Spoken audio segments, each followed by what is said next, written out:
You do good, sweetheart. Religious education classes and OCIA registration are now active. Please see Miss Helen Allmeter in the parish hall after Mass to sign up and learn more. OCIA begins Tuesday the 26th at 6 p.m. Also, please consider registering your child in our parish middle and high school youth groups. We are in need of a few more catechists to help with religious ed on Sundays. Please talk to Helen in the social hall after Mass if you are interested. Details are in the bulletin as well. The Cancer Support Group will not be meeting on the 26th as originally planned. It has been rescheduled for September 2nd at 6 p.m. There will also be an additional meeting on 9:30 to stay on track. St. Matthew's, many of us have loved ones who have gone astray from God.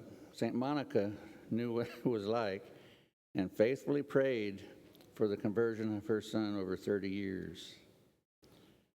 We now know her once wayward son as St. Augustine. I invite you to entrust the names of your loved ones to God through the intercession of St. Monica by writing them down and placing them in the prayer box in the narthex. These are the petitions, or these petitions will be placed by the altar for Mass on Wednesday, the 27th, and the feast day of St. Monica. Paper and pens are available in the narthex.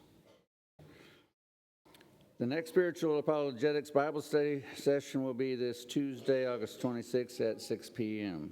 The topic will be on justification. The next Parish Encounter Night is this Wednesday, the 27th, following the 6 p.m. Mass. You are encouraged to bring your favorite parish dish or side to share afterwards.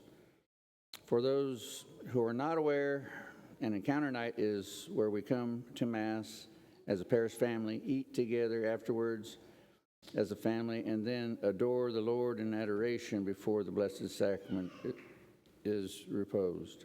Father walks around with the Blessed Sacrament so all presents may have a personal encounter with our Lord. The Knights of Columbus 4th Degree Assembly is having a barbecue fundraiser September 6th. Tickets may be purchased outside, and they really need your help. Thank you for listening to these announcements, and more can be found in the bulletin. Please remember, if you have already finished reading the bulletin before Mass, please take it home and not leave it in your seats. Be blessed. All right, thank you, Deacon Mark. For those that, again, want to make sure they're aware, the Cancer Support Group meets at Trinity Episcopal Church. So Father Charles Todd just wanted me just to remind everyone that something came up. So you'll be meeting not this week, but there will be that one is September 3rd and September 30th. So just want to get that reminder out. Also, when I was on pilgrimage to Fatima and Lourdes, on our last night, people shared why they came on this pilgrimage. And it was probably the most emotional pilgrimage I've been on because so many people had heavy hearts of what they brought. Those that spoke about Lourdes wanted to have personal healing of an ailment that they had.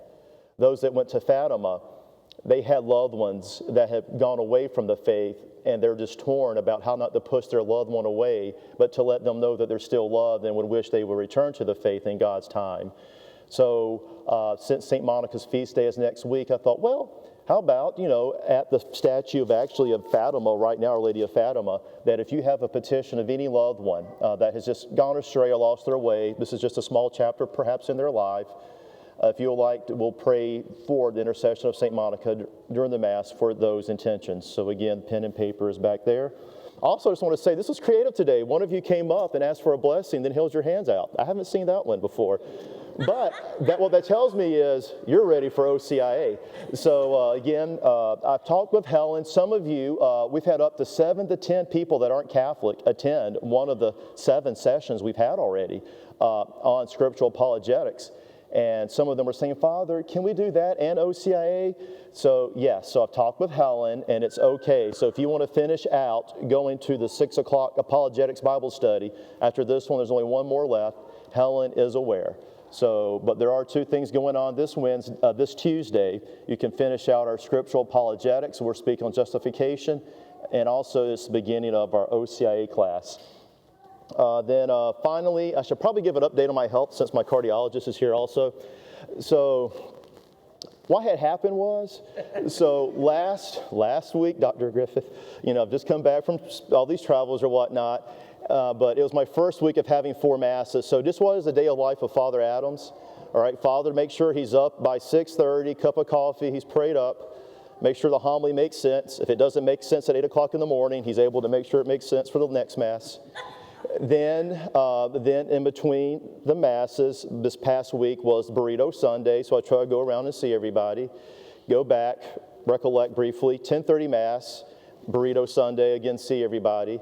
Then I made a point, I've been to the gym 4 times within the past week at the Rack Center.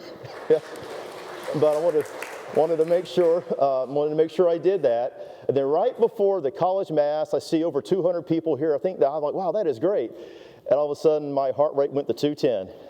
I'm like, I didn't even drink coffee. I don't feel stressed right now. So I don't know Dr. Griffith, so I'm thinking, okay, what do I need to do? So I hadn't had an episode since April, but it did heal itself by the end of that Mass. So what you'll see is I'm trying to space out how I take certain appointments or certain things. So you might notice if you've emailed me, you'll get an out-of-office response that says, please give me 24 to 48 hours. What's happening is our parish is getting it's getting much bigger, but there's not enough of me in cutouts to help cover the ministry. And there's certain things only a priest can do that I'm thankful for what our lay ministers and what our deacons can do. So I just ask for your patience if you're trying to schedule an appointment with me, because sometimes some of you are only free at the same exact time. So it's a priority. So please know that you will hear from me if it's not immediate. But let's just pray for vocations and pray that I continue to take care of myself. But Dr. Griffith, I learned my last lesson again. If I ever get double booked for something, both my spiritual director and mom said, it's better to take an appointment that interferes with daily Mass and not to go at all, and there's a Mass for me. So just want to make sure we're putting my health first. So again, just make sure I'm consistently trying to lose weight and avoid stress. So that's what his recommendation was. So that's what I'm trying to do. But also, I'm trying to take those little habits of exercising consistently. Even yesterday in the rain, Dr. Griffith, I was out there. So I'm trying to do my best. All right, at this time, let us now stand for the final blessing as we do our best to be pilgrims of hope on the narrow way, striving to